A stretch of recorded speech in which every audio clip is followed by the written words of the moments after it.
This podcast is a member of the Place to Be Nation family. Visit us at placetobenation.com, the only place to be in your pop culture world. And I will strike down upon thee with great vengeance. And I did not kill my wife, and you don't care. And I believe I can fly, cause I'm the king of the world. From the 90s to nothing, I'll be there. You be sweet to him, especially your wife. My husband wasn't sweet to me. Look how I turned out. Welcome back to another episode of the only all 90s movies podcast right here on Place to Be Nation Pop. This is 90 to Nothing. I am one of your hosts, Russell Sellers, and with me, as always, is my cohort in movie watching, Sam Neely. How are you tonight, Sam? I am living the life. I felt like I phrased that like it was going somewhere, but it really wasn't. I'm just living the life. You know what? That's good enough. That's all we can do. We just have to keep right on living, and that's kind of a theme of the movie that we're going to talk about today, because we teased the people that we were going to be watching a movie that neither of us had seen in our previous episode, but we didn't tell them what it was. So. We pretty much told them what it was. Yeah, I think we hinted around what it was going to be. We said it was a woman-led road trip movie. I think that kind of... Yeah, it kind of lets the cat out of the bag, I guess. Yeah, folks, we're talking about that 1991 classic, Thelma and Louise. Thelma and Louise. Now, so, yeah, you hadn't seen it. I hadn't seen it. I don't know how much you knew about it going into it. Like, I'm going to go ahead and major spoiler, because there's literally two things that I knew about this movie. One, they did crimes. Two, they drive off a cliff at the end. That's about my knowledge of it. Going in, I did not know it was directed by Ridley Scott. Oh, okay. Did not know any of the rest of the cast. I knew that it was Susan Sarandon and Geena Davis, but I did not know which one was Thelma and which one was Louise going into it. And I thought they were sisters. No.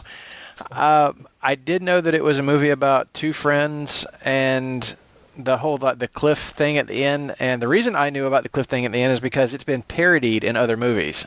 I think I first learned about it from Whose Line Is It Anyway, way back in the day. I first learned about it from Wayne's World 2, because one of the many endings of that movie is the Thelma and Louise ending. Yeah. Where Wayne and Garth are dressed kind of like the two and they drive off a cliff. But then they decide in mid-fall to do the super happy mega ending or something like that.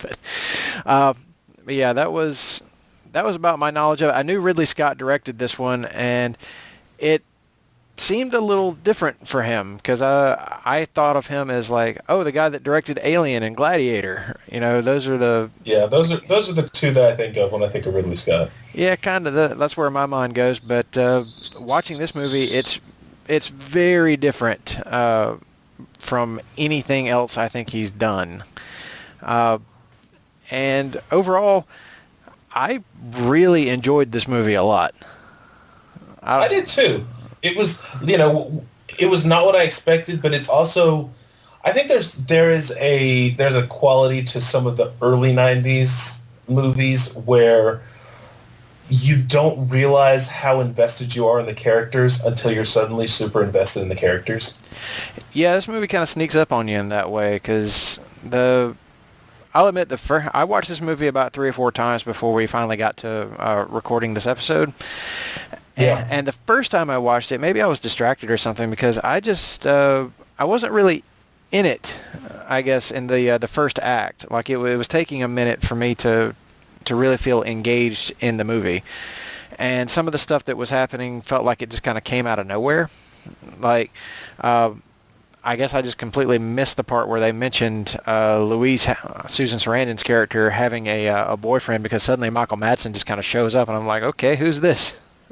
And yeah, they mentioned him a few times, but they also said that like it was kind of on the outs. Yeah. This is a movie that demands your attention. It's really, yeah. You can't be playing games on your phone. You cannot be like screwing around doing anything else, and that's kind of par for the course of Ridley Scott movies. When he's trying to tell a story, he expects you to pay attention, and that is something that this movie definitely requires of its audience. You must pay attention to even the little bits of dialogue that are thrown in there, because there's lots of little things that you may not think are important, but they actually are for character development, or just for, like in my case here, introducing a character who's going to be important later. Yeah. So, pretty strong performances top to bottom in this one, but I guess for the people that haven't seen it, I guess we should kind of give them at least a little bit of plot here, because I was like you. I went into this movie not really knowing how all of this started. Like, how did these two women wind up running from police? And it's really kind of a Me Too movie before that was a thing. It is, but at the same time, it's also kind of a trope. It's kind of a, oh, well, let's just use a trope movie. Yeah, in its way. And I only say that because of the way that the scene is shot.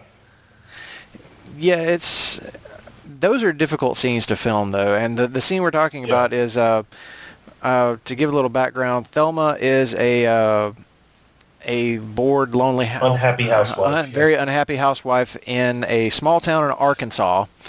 Which, if your husband is Christopher McDonald in a 90s movie, he always played a douchebag. So that's perfectly understandable. He never not played a douchebag in anything that I've seen him in. I'm pretty sure that. Yeah, that goes for me too. I mean, he's Shooter McGavin in Happy Gilmore, and he's the guy with the dog in Dirty Work. Yep, and he's Elijah Wood's dad in The Faculty. Very small bit there. He's actually in Boardwalk Empire, even going up to more recent years. In Boardwalk Empire, he plays, I don't remember the character's name, he's an actual historical character, but one of the things he did was arrange for women for President Warren G. Harding. So this guy's pretty much trash all the way around. He's probably a really nice guy. Yeah. But I hope so, because if you make your money being that trashy, you better be a good person in real life. Yeah, I hope so. I hope for his sake that he's actually a nice person. He's actually a really nice guy. He just plays a douchebag in every movie. But he's got that face. He is, and man, is his face punchable in this movie. Because he's got that mustache. He's doing his best Ron Jeremy look, and I mean he works as a regional manager for a car dealership, and dear God, is he an asshole? I mean, he's terrible to Thelma pretty much from the jump. And if you're looking at that situation from the outside, here's his like 5'10", like peak Geena Davis, and it just makes no sense. It's like... And then he also turns around and starts being shitty to the remodelers that are outside the house just for no reason. He's like, I'm an asshole, look at me. He totally slips on their stuff and like falls on his ass. And as it turns out, that was not in the script. Was it not? No, he actually legit tripped. And Ridley Scott thought the scene was so funny that they kept it in the movie. And that's another thing about this movie, is that it has a lot of comedy in it. But it's not a comedy. It's not supposed to be that at all.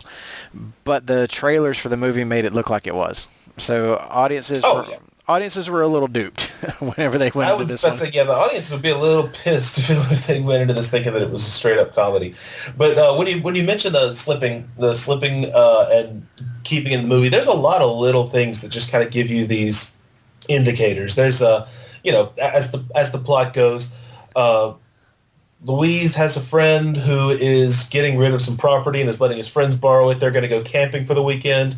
Thelma is afraid to ask her husband, and you even see inside their homes when they're getting ready, Thelma's just kind of throwing stuff into a bag, including a gun. Yeah. Louise takes a sip of water and then turns around and wipes down the entire, you see the difference in their personalities going into this, that Thelma didn't, it turns out she didn't even tell her husband she was leaving, which he's a dick anyway, so who cares? Yeah, exactly. But also, Louise is very, very planned and meticulous, and Thelma is very impulsive, and it's that dynamic that kind of gets them into the situation that they end up in through the rest of the movie. But it's also Louise having an impulsive moment too. Yeah, it's like it's such a shit situation that they wind up in, and that just it becomes a snowball effect. Like one thing, just like one bad thing leads to another, and through a series of just bad luck, unfortunate timing, and also pretty much bad decisions on just about every character in the movie, they wind up where they are. But the event that kicks everything off is when they've, like you said, they've left for their weekend away where they're going to go fishing, oddly enough. Yeah. They decided to stop at this a nightclub, which is definitely a trucker stop because there are tons of like big rig trucks parked around this place. Oh yeah. And you can tell this is a real dive bar situation. But you know, just like in every movie, it's a dive bar, but there's some high quality live music going on. I'm like, yeah, that's not bad at all. Yeah, I kind of felt the same way. I'm like, you know what, country music is not normally my thing, but this soundtrack's pretty good. And it is. The dude fronting the band was pretty right on. I was enjoying that performance. And so you've got these two, friends stopping here just to get a little something to eat, mostly because Thelma was wanting to have fun. She's wanting to just cut loose and do things that she just never gets to do with her husband. So, yeah. So here we are. She's on an actual, she's not just on vacation from being at home. She's on vacation. Yeah. She's like, this is vacation. I want to stop and get some drinks. Yeah. She's like, I'm going to stop and get drinks. I'm going to have fun. I'm going to dance with people. I mean, nothing wrong with that. And of course, there's a random, douchebag in there, a guy named Harlan, who hits on both of them, but definitely zeroes in on Thelma. And make sure to keep supplying them with alcohol. And you can kind of tell that Harlan probably has a reputation in this place because one of the waitresses even calls him out. Would have been nice of her to kind of warn them away and say, no, this dude's a pretty bad dude. Don't get involved with him if you can avoid it. But that's where everything starts to go wrong because Thelma decides, oh, well, he's been nice to me, so I'm going to go dance with this dude. He, like I said, continuously feeds her alcohol, gets her good and wasted, and in a moment where he's able to separate Thelma and Louise from each other, he takes Thelma outside and attempts to rape her. Of course, at this point, Louise, and it's already been established, through the whole Chekhov's gun situation. We've gotten our rule of threes. We saw Thelma pack the gun. We saw Louise say, "Wait, where's the gun?" Or I don't remember how exactly it happened, but they established as the reminder that yes, there is a gun. So Louise comes, holds the gun up to Harlan's head, and says, "Back off." Yeah, she's like, you can, back off or she's going to splatter his brains all over this nice car. Splatter his brains on the fancy car, yeah. And, of course, he stops, but he's already, slapped Thelma around. Thelma attempted to resist him, but he was just way stronger than her. And if Louise hadn't come out when she did, he definitely would have successfully raped her. But she prevents that. And they start to walk away, but Harlan decides to shoot his mouth off again, and tells. And then in a moment, then Louise shoots him. Shoots him right in the chest. I was thinking, you could have shot him in the dick, and that would have, that would have gotten the point across. But she straight up kills him right there, one shot from a .38 to the chest, and that's when they get in the car in a real panic and just flee the scene. Like they're trying to get the hell out of there. And of course they're, in a panic, like, what do we do now? And that's how the whole running from one state to the next begins, because they do get on the police's radar. The police are now looking for these two women in connection with this dead guy that they were both seen with at one point. The thing is, they're looking for them as witnesses, but also Louise knows, and she says, and of course, as you find out later in the movie, she has been a victim of a sexual assault in the past, but she does bring up that no one's going to believe you because you were dancing with this guy, which, first of all, if that's your mindset, if you hear about that and you see that somebody was dancing with someone and you think, oh, well, she's probably lying, then fuck you. Yep. But secondly, that's also most likely it's not stated right out, but that is probably what Louise experienced in her own past. I think so. I think that's what she was saying, was that even though she probably went to the cops, like, because she has this big thing in the movie where she doesn't want to go to Texas. She wants to go from Arkansas to Oklahoma and go around Texas to get to Mexico. Around Texas to get to Mexico. That's kind of nuts, but at the same time, you start to understand whenever the truth is revealed that she was raped in Texas, so she never wants to go there again. So yeah, you're probably right that her experience was she likely went to the cops and tried to plead her case that she was sexually assaulted, and they didn't believe her. And the person who did it got away with it. Yeah. So and so at this point, though, you do start seeing the kind of the personality dynamics again.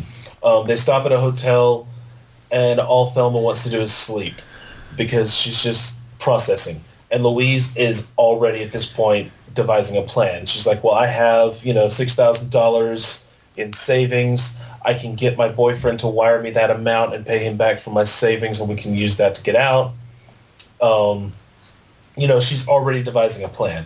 yeah, And then Louise is also just kind of like, well, okay, I'm just along for the ride. They meet JD. Brad Pitt in his very first film appearance. He was so little. He was like, I just want to pat him on the head and give him a sucker. yeah, he looks super young. It's like it's kind of weird, like, seeing him like this, and I don't want to say like he's rail thin, but he's definitely like almost like that runner physique rather than like the wider build. Right. But of all the exactly what you mean, like or like the swimmer thing. Yeah, you it's just like, have no body fat, but not really any muscle either. no, it's like, oh, he's packing the 6-pack abs though, because That's true. He and Geena Davis have quite the steamy scene at one point in this movie. It's one of the most famous sex scenes in film. Probably because, and not because of seeing Geena Davis, it was actually because of seeing Brad Pitt. Like that was kind of what helped him become famous. Yeah. Oddly enough, but that is one of the like more random points in the movie, because JD is a thief who winds up stealing that $6,000 that they got to help them get to Mexico, and that's really where the movie undergoes its next shift, when the character dynamics begin to change, and Thelma starts to become more of a take charge type, while Louise is kind of falling apart. Because they stop off at a convenience store, and Thelma goes in, robs the place. Yep. Essentially using the same lines when JD was telling about the time he robbed a store. Yeah. She's essentially just using his MO, and comes on out. And it's such a great way that we view that too, because we don't actually see it. Like when they stop at the store and she goes in, we don't see any of the robbery happening. She just comes running out and telling Louise to start the car and let's go. Yeah. And then, but then you see it on security footage. Yeah, you see the security footage while Harvey Keitel and Stephen Tobolowsky. Oh my God! Yeah, like it's such a weird little mishmash. Yeah, Harvey Keitel is a detective with the Arkansas State PD. Stephen Tobolowsky is a Fed, and they're working together to try and figure out what's going on with these folks. Yeah, and I really liked Harvey Keitel's character in this movie. I did too. It's a very Harvey Keitel character. Like there's nothing really out of character about him, but there's something about when he's playing someone who just wants to understand. It's similar to how he did in Reservoir Dogs when he played Mr. White. Yeah, and that's another fun thing to point out. Michael Madsen, who plays Louise's boyfriend in this movie, also goes on to be in Reservoir Dogs, with directed by Quentin Tarantino. So there's some... And you've got Brad Pitt, who's done some Tarantino. He's got one coming out soon, but then also Inglourious Bastards. Yep. So there are quite a few crossover actors here with Tarantino and with Happy Madison, of all things, because Harvey Keitel and I believe Michael Madsen also appear in a few Adam Sandler films. I'm kidding. I'm sure that that's the case. I haven't thought about Adam Sandler films that weren't The Wedding Singer in a while. Well, that's fair. But as we pointed out earlier, Michael McDonald plays Shooter McGavin in Happy Gilmore. So that is, Christopher McDonald. Christopher McDonald, excuse me. He... that connection I definitely saw. Yeah. But like I was saying, Harvey Keitel's character is almost like our point of view character, because he's a guy who, like you said, he just wants to understand what happened, but he's also one of the only ones who seems to immediately believe the story that the two girls tell him, or that Louise tells him. Yeah, or even that he just sort of, because it's not even like she straight up tells him anything. He just sort of surmises everything. Because he knows when he talks to JD, he's like, you stole their money. They were going to go to Mexico, and now they can't go to Mexico because you stole their money. And it's almost like he wanted them to get away because, first of all, he doesn't have to worry about it anymore, but also he's like, I just want them to get away. How great was that scene between he and Brad Pitt? It was amazing. I loved that scene so much. He takes that cowboy hat off him and just starts hitting him with it. He's like, you've ruined everything. Like, would they have robbed that store if you hadn't stole their money? Mm-hmm. I was like, no, probably not. They probably would have been fine. But, yeah, I mean, it is one of those things where, like, one bad situation leads to another, and... It's definitely a script that was written with the mindset of, and therefore this happens, but this happens, and therefore, instead of just the whole and then that feels really hackneyed. Yeah. This is definitely and because this happened, then this happened. Yeah, it's like one thing really does lead to another, but ultimately it feels like this is a story about two women who have had just a real, like, shit turn of luck in life. And up to now, they've just been trying to make the best of it. But sooner or later, enough is enough. And this is them kind of going on, like, finally taking life and saying, no, we're going to live by our own rules now. Because we're tired of life shitting on us. And you can't blame them. No, not at all. And that I felt like there are two really just unfortunately stupid bastards who really get what's coming to them in this movie from these two. One is an unfortunate, I think, Arizona state trooper who pulls them over.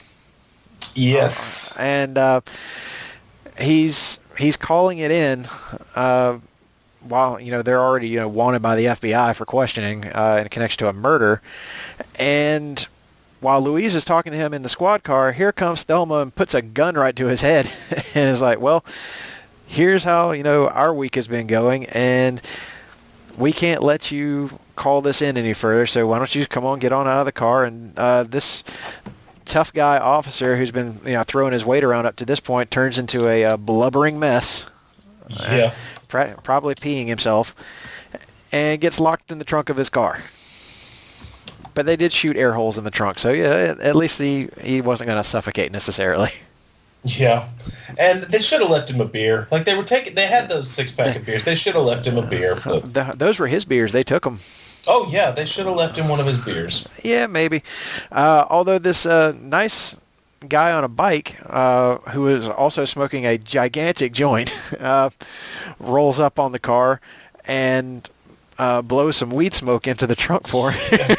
I thought that's nice of him, though. That was a nice touch. He's a good man. I like that guy. I thought that was hilarious. And then there's the really stupid trucker. He was apparently uncredited too. He was? Yeah, because I noticed watching it that he didn't have a credit, and I was like, oh, I must have just missed it. But actually, I was just looking at the Wikipedia page. Marco St. John played the truck driver. Huh. Yeah, he's real trash. Like he's sexually harassing these girls every time he sees them on the road. Yeah. And Eventually, and that's another situation where there's the three. Like they see him the first time and they're like, whatever. The second time they're like, hey, remember this guy? And then the third time they're like, fuck this guy. like, I mean, we're gonna blow up his truck. He's real dumb too. Like, oh yeah. I was like, these girls, like two complete strangers, tell you, yeah, we're totally gonna have sex with you. Follow us. And they lead you to a like remote, deserted area out in the middle of the friggin' desert, and your instincts don't kick in and say, this seems like it could go wrong. And boy, does it go horribly wrong for him. Oh, yeah. I mean, they give him they give him a piece of their mind, and of course he's belligerent the whole time. He doesn't think they're going to do anything. They shoot out his tires and then shoot the gas tanker on the back of his truck, causing the whole thing to gloriously explode. I'm not sure it works that way, but I'll take it. Yeah, I don't think it does, because I feel like also there would have been shards of metal flying towards them. But whatever, it's a movie. They were awfully close to that explosion. Mm-hmm. Apparently, Ridley Scott did not tell them that he was going to blow the tanker, because he wanted genuine reaction from them. So he just made sure that they were far enough back that they could detonate it and get genuine reaction. But the problem was, when they blew up the tanker, both Geena Davis and Susan Sarandon didn't react. They just kind of stood there a little awestruck. So that's perfect. So he had to go back and reshoot it to get a reaction, to make sure to tell them. He was like, well, shit, I have to shoot their reactions again. So that's why you have kind of an overlapping thing of an explosion happening in one scene but not happening in the opposing angle. But that is that's pretty much, I think, the last straw for most law enforcement. Once that's happened, they're considering these two like armed and extremely dangerous. And Harvey Keitel's character, I think, called it right, that they probably weren't going to be bringing them in alive. Yeah, they have a great chase scene through the desert. They really did. I loved that part. Yeah, like especially going underneath the pipe, because they're in that T-bird. Yeah, and they're able to get it under, and then the police cruisers aren't. Nope. Police cruiser tries to go under that same little like low bridge and gets stuck. Yep. So they pull up to the edge of the Grand Canyon. What a beautiful shot of it too. Oh yeah. That is something that this movie deserves a lot of credit for, the cinematography. Oh, definitely, and that's a hard thing to capture too, because like, I went a few years ago, like maybe 4 years ago, for my first time, went to the Grand Canyon. I was like, wow, none of the pictures really capture this, but this movie I think came closest. Yeah, I've never been to the Grand Canyon, but just watching all the scenery that they shoot in this movie, I very much appreciated that they did everything on location. There are no like sound stages in this. Yeah. Everything is done on location in small towns or like small little deserted areas out in it was a variety of places. I know they shot I think they shot some of this in Australia, but there are other places where they definitely shot like very much in the US. I mean, the Grand Canyon's legit. Just some beautiful scenery. I mean, Ridley Scott is known for that. We've seen it in movies like Blade Runner and Alien, Gladiator, things like that. But this was just like gorgeous location shooting and very smartly done, I thought. Now, it's like the scenery, it's like the road itself kind of becomes a character in the movie. It does, and the lighting, I think, the way that the lighting and the coloring is too, it feels it's not just like your own location in the desert. It feels like you're in the desert. You look at their skin and their clothing and the dust and everything. It's like, yeah, they're in the desert. Yeah, it's like it feels authentic, and that's something that a lot of movies really can miss whenever they're trying to do something like this. Where you're trying to tell this kind of story, is you can lose some of that when you're doing soundstage shooting or whenever you're using like an excess amount of makeup to try and make it look legitimate.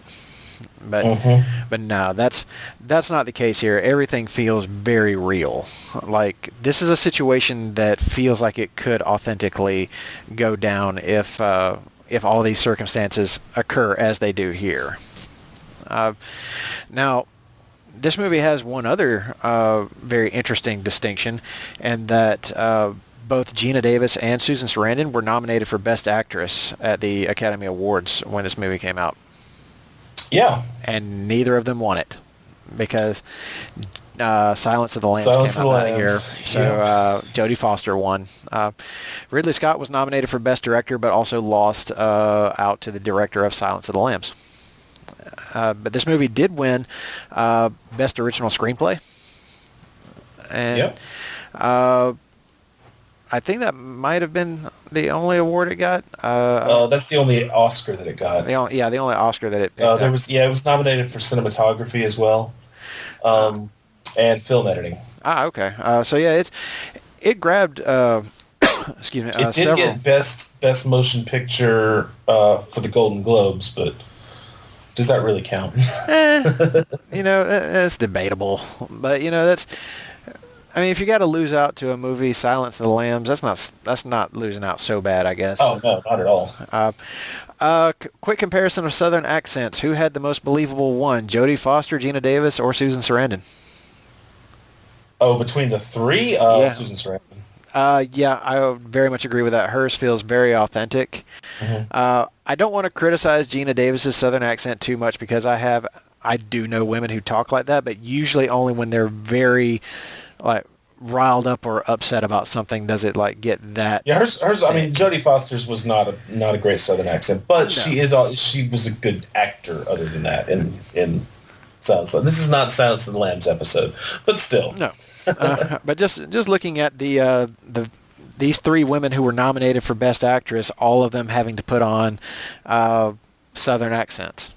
Isn't Susan Sarandon from the South? I think so. I think that might actually be legit.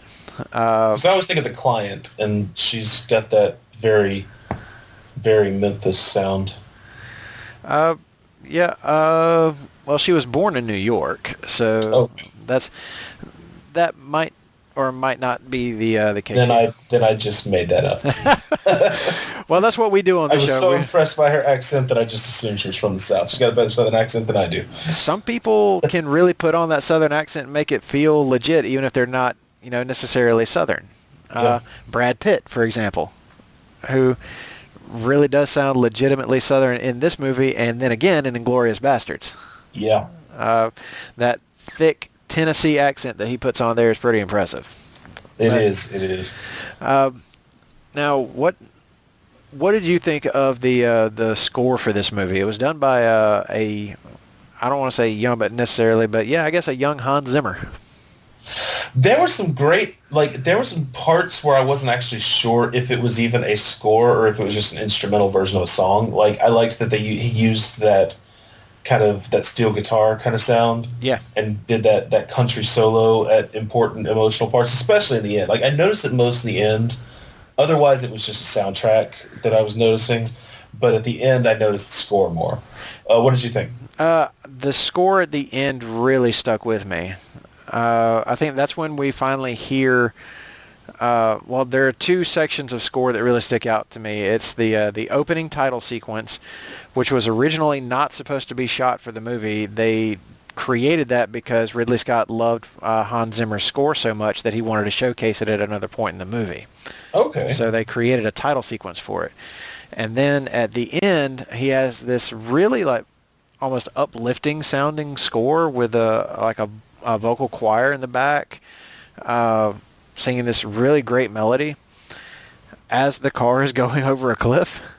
And that's an interesting juxtaposition to me because it's a downer ending. I like to imagine because there's three movies. I like to put this alongside the other two.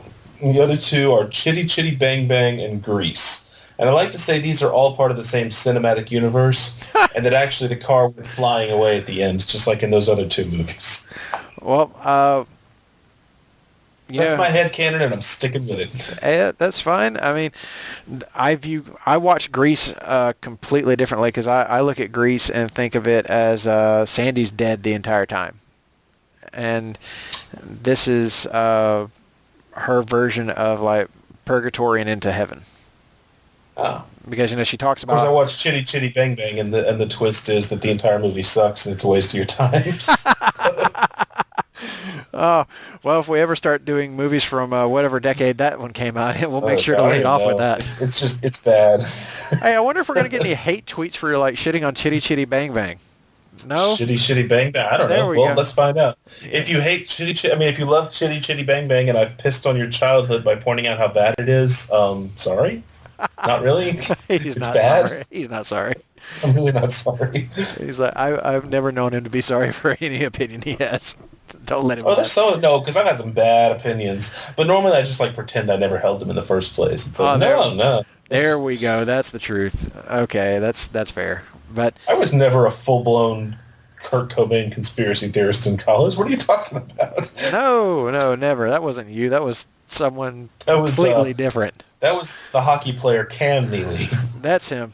No, wasn't there? Oh, that's right. You were. You had a collage at one point of other. Was it other Neelits or other Sams? And there was a hockey. Other Sams. Other Sams. There was a hockey player. Oh no, in there. there was another one. No, this was I had a collage of other people with names that sounded like mine, and it was just me and the actor Sam Neill, and then the hockey player Cam Neely, That's who what it also was. played Seabass in Dumb and Dumber, Holy- 1995 or 94. whatever year. Whichever. We know that's a 90s movie. 1990 eligible for this podcast. Yeah, exactly. Like we are doing Dumb and Dumber at some point. Not our next show, but we will do it. We will do it. Because that is a classic. But now this, going back to how this movie was classified, I know I mentioned earlier that it was advertised as a comedy, and it's totally not. It's very much more of a drama. But there were several like synopses for this movie that I was reading before I watched the movie, and it's like even a movie that came out in 1991, the internet could not agree on how this movie should be framed. Because I read some that called it a movie about two women going on a crime spree.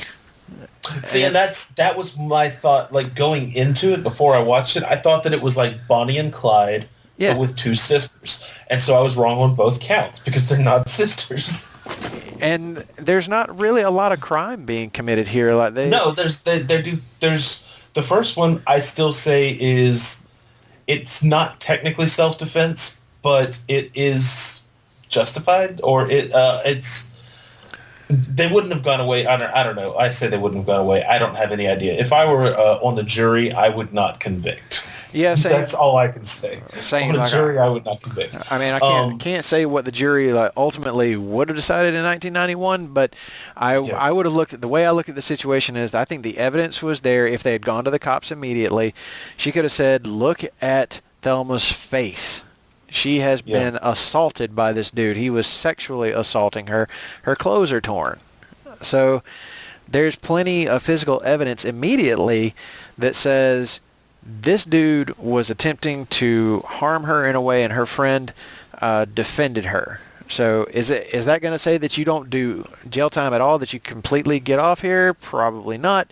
But it would have been a better situation than maybe what they wound up in. Although I kind of start to see it from Thelma's point of view later in the movie, because near the end she's like, at first I was real scared about how, like, thinking that we should have gone to the cops, but now I'm glad we didn't, because I think you were right, Louise. I think we don't live in that kind of world. They wouldn't have believed us, and at least this way, I get to have a little fun instead of having to go back to my shitty husband, Daryl, who she's now decided that she was never going back to.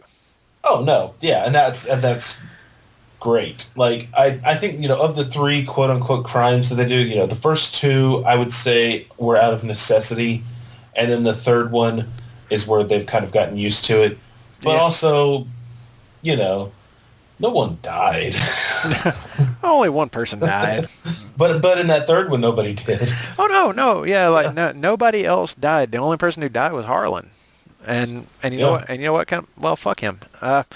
Even the waitress who's being questioned by Harvey Keitel after they find his body, the waitress that was actually waiting on Thelma Louise in the nightclub, she was like, she's like, I always thought he'd buy it in a parking lot, and she's like, have you questioned his wife? That's she's who surprised, I. Yeah, she's surprised it wasn't his wife that did it. Yeah, and I said that's who she hoped did it.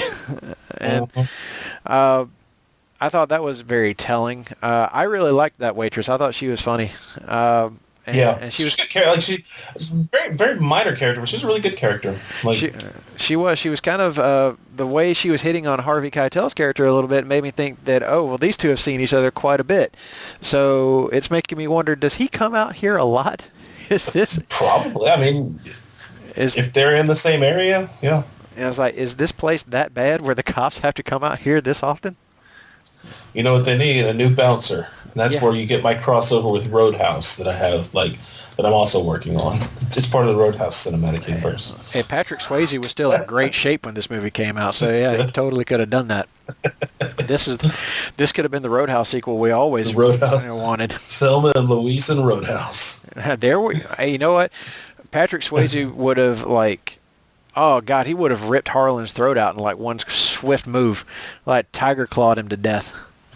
Oh yeah, would have been a completely different movie, but man, that would have been badass. But no, I didn't feel bad for him at all, and I was just like, you know what, dude got what he deserved. I think these girls are actually have done the world a favor. But yeah, that's leading into our ending, which I got to tell you, the first time I saw it, I wasn't sure how I felt about it. I knew it was coming, but at the same time, when you're seeing it happen, you're just like, I felt, this weird sense of feeling down yet uplifted at the same time, because it was like, okay, these women went out on their own terms, didn't let anybody dictate to them how their lives went, even though they chose to end it right here. And then you've got that, like I said, very uplifting score from Hans Zimmer that just gives me all sorts of conflicted feelings. I mean, I say, the ending, they look at each other and they realize it's live free or die. And neither of them was really happy before. Thelma was in a horrible marriage, and Louise was doing fine. She was working as a waitress or whatever. She seemed to be more on top of things, I guess, but at the same time, she wasn't happy. I felt like I think they both felt like if they had survived, if they had allowed the cops to take them in, if they had been taken alive, that their lives would have been pretty much over. They would have been imprisoned in one way or another. They would have been imprisoned either literally or back into the lives they had before, which was in itself a very prison-like situation. So you kind of you get where they're coming from, and it's hard not to root for them. I found myself rooting for them very hard to make it to Mexico, even though I knew that was not going to happen.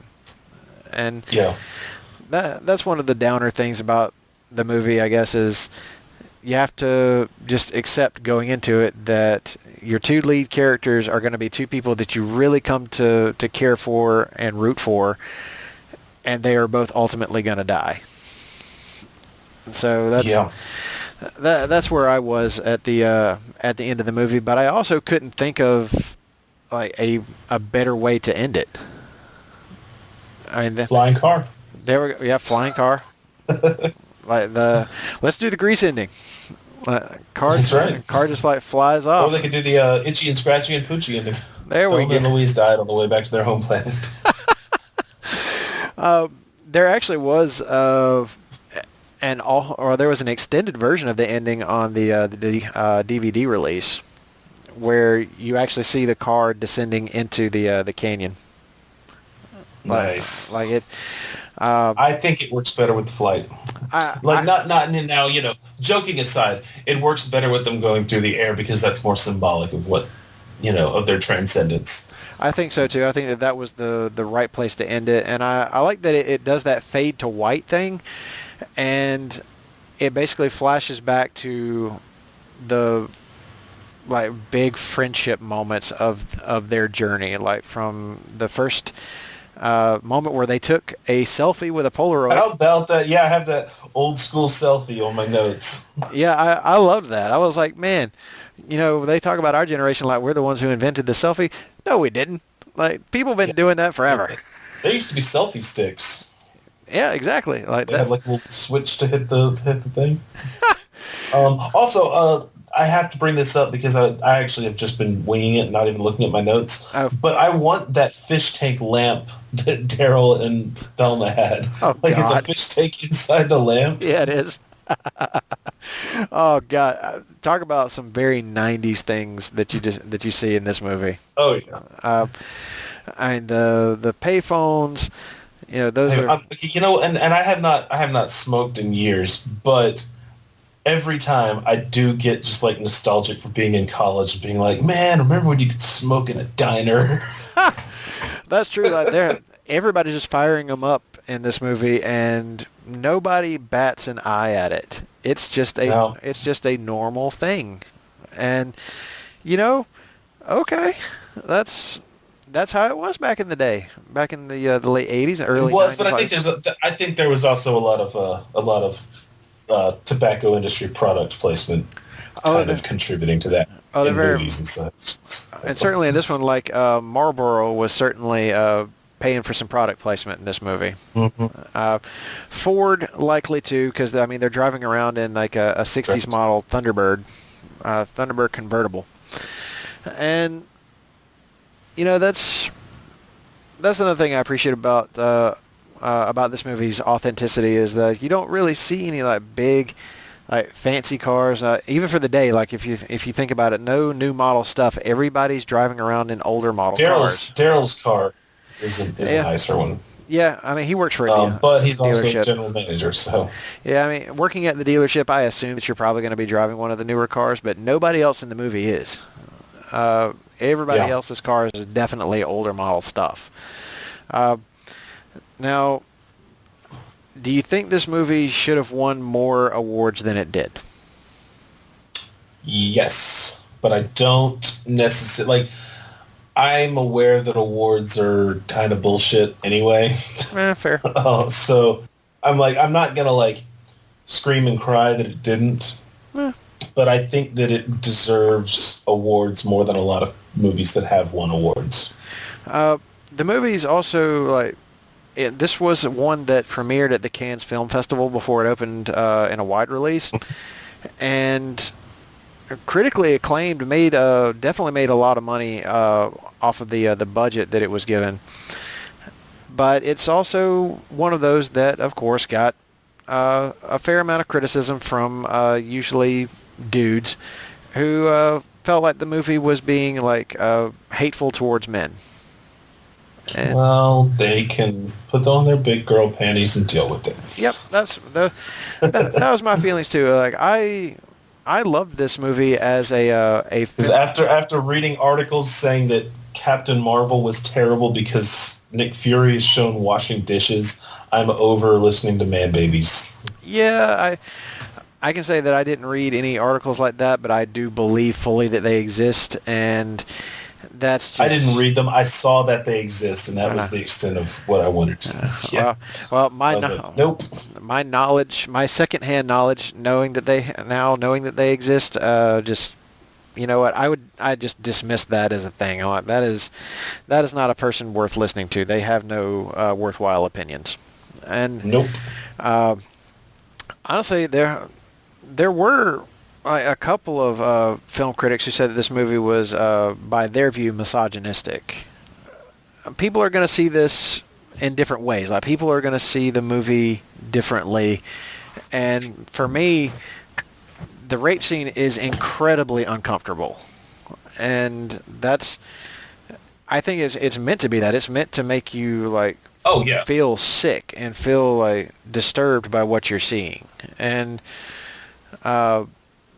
Louise shows up when she does to keep things from getting any worse. But for my money, viewing this as two women who are driven by a completely different purpose that ultimately does not have anything to do with a man, I view this as a feminist icon kind of movie.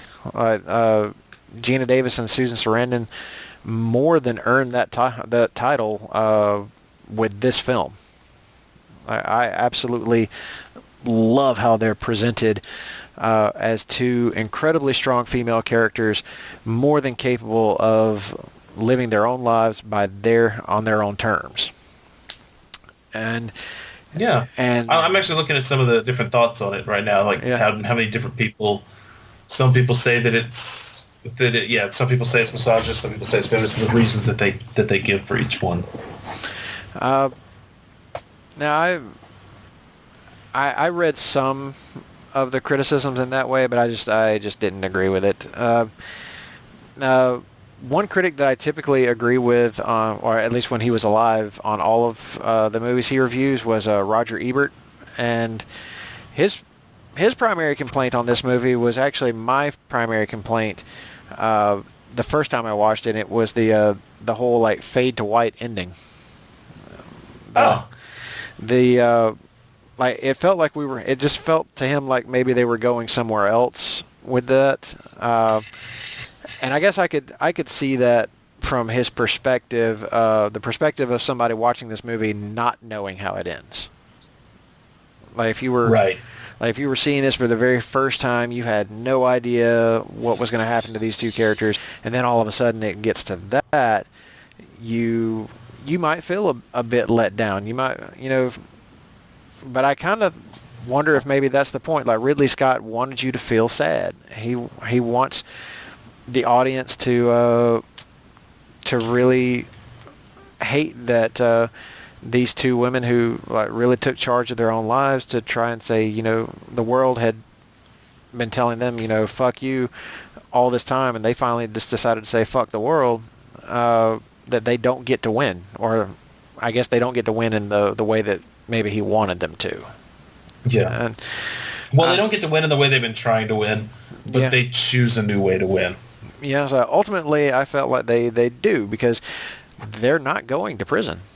They're not going to be like put in jail for trying to like take back their own lives, and that in itself is a victory, though one that is bittersweet. I feel like that's pretty much the best way to sum up this movie, is that it's a bittersweet film, and one that I think everybody should absolutely watch at least once in your life. Agree, definitely. I think it's very much earned that kind of classic. Like especially every American woman, girl, you should all watch this movie at some point or another. This is an awesome classic. So so I guess final verdict on this one is that we're both very impressed. Yes, we can't answer a does it hold up question because we hadn't seen it. Yeah, I was like, we can't say. I would say that it probably gets a yes on that, even though this wasn't our first time watching the movie. It didn't, aside from the aesthetics of it, I felt like the story's pretty timeless, and the performances and dialogue are all pretty modern, even to this day. So I think this movie more than holds up. Okay, there you go. So for my money, this is one of those '90s movies that will probably always be good. Now, I think so. It's definitely it's how many years has it been now? Almost 30, and we're still talking about it. Yeah. It's not one that's gonna just fade away. No, not at all. This is gonna be one that people watch continuously from here on out. This is a true definition of a classic. So that's right, and it's on Hulu for those listeners who have Hulu. If you're listening to this within a reasonable amount of time, then check Hulu. Make sure it's still there under the '90s binge category, and watch this one. I just searched the title. Yeah, or you can do that. Just watch the title or watch this movie over and over again. Is very worth it. It's a lot of fun, and it's just it's one that's going to make you feel uplifted and break your heart all at the same time. So just be emotionally prepared for that. But that kind of brings us to an end on this one. So Yeah. if you guys want to tell us how right or how wrong we were, you can hit me up on the old Twitter machine at Russell_Sellers. And where they find you, Sam? They find me on Twitter under at Mr. Woodles. There you go. Hey, Russell. Yo. Would you say that you're a Thelma or a Louise? Before or after the money? Well, I'm just thinking in terms of personality. Personalities? Huh. I think I lean more towards a Louise. Yeah, I think the same for me. Yeah, I feel like I'm not impulsive enough to claim being a Thelma.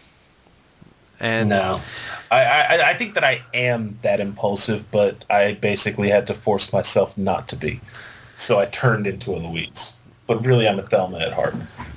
Yeah, I think we all have elements of both. I think it's pretty easy to see yourself in both of these characters, which is why they're so endearing. Like we all have a little bit of Thelma and Louise in us, so this should be easy to relate to for most people. But speaking of things that we relate to, on our next episode, we're going to be doing something that we haven't done yet on this show, and we're going to be watching a movie that one of us really likes and one of us really hates.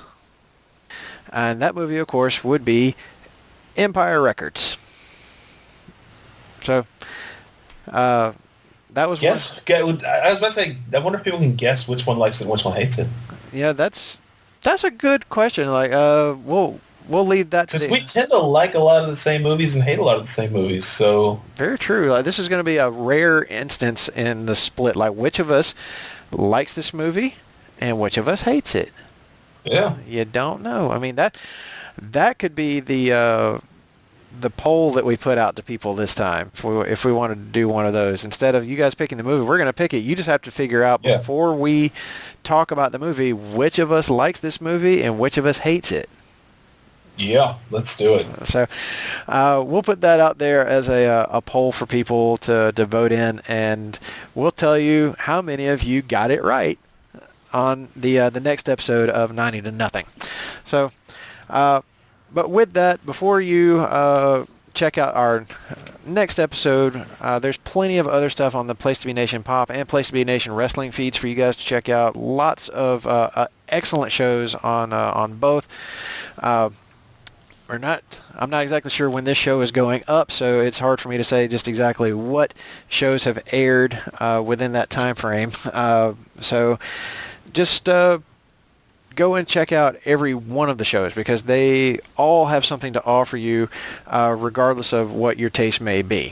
So, is the candy poll still going on the Place to Be Nation Twitter feed? You know, that is actually still going on. I've been like watching the feed so I can go in and vote as soon as they come up, because candy is something that means a lot to me.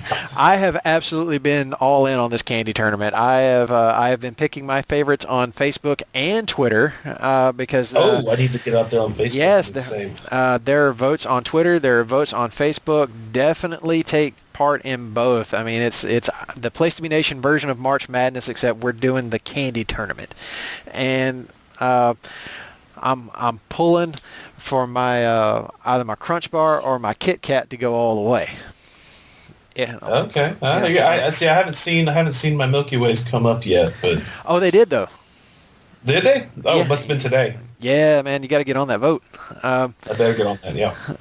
But yeah, everybody needs to go take part in the Ultimate Candy Tournament. This has been a hell of a lot of fun, and there is a tie-in podcast episode from Andy Atherton, who's kind of coordinating this whole thing. So go check that out. Check out his other show, The Great Debate, and looking back into the 1,000 other shows that he has on Place to Be Nation. And we also we did mention The Faculty earlier in this episode, and I wanted to say that I was recently on an episode of Freak Out Drive-In with Jennifer Smith where we talked about The Faculty. So go and check that out as well, and any number of other great shows right here on Place to Be Nation. I think Jason Sherman's just launched a theme park. The e-ticket. The e-ticket, that's what it is. That's what I'm calling it. I definitely listen to all of these, and I'm not just asking you the names of them.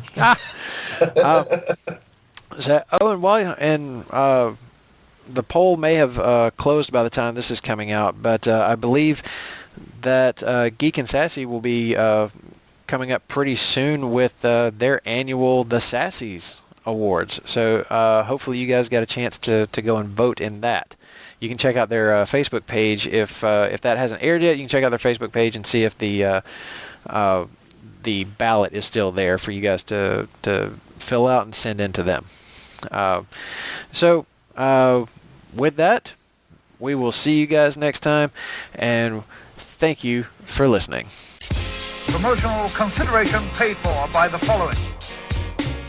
Place to Be Nation's JT Rosero and Chad Campbell here. We want to let you know that we have over 24 podcasts available on iTunes, Stitcher, Google Play, and PlaceToBeNation.com. We now offer them to you on 2 great feeds. On the Place to Be Nation Wrestling feed, we dive into topics running the gamut from today's WWE to the glory days of yesteryear and the ins and outs of the territory days. In addition to our full-length shows, we also deliver to you special pod blasts on topics old and new. The Place to Be Nation Pop feed is a veritable treasure trove of great content. Offer tremendous shows covering the land of movies, television, life, comics, and sports, brought to you by the most knowledgeable and insightful folks in the podcast world. You can find all these great shows, plus archives of our past podcasts from over the past 8 years as well by subscribing to both feeds on iTunes. And while you're there, be sure to rate and leave feedback as well.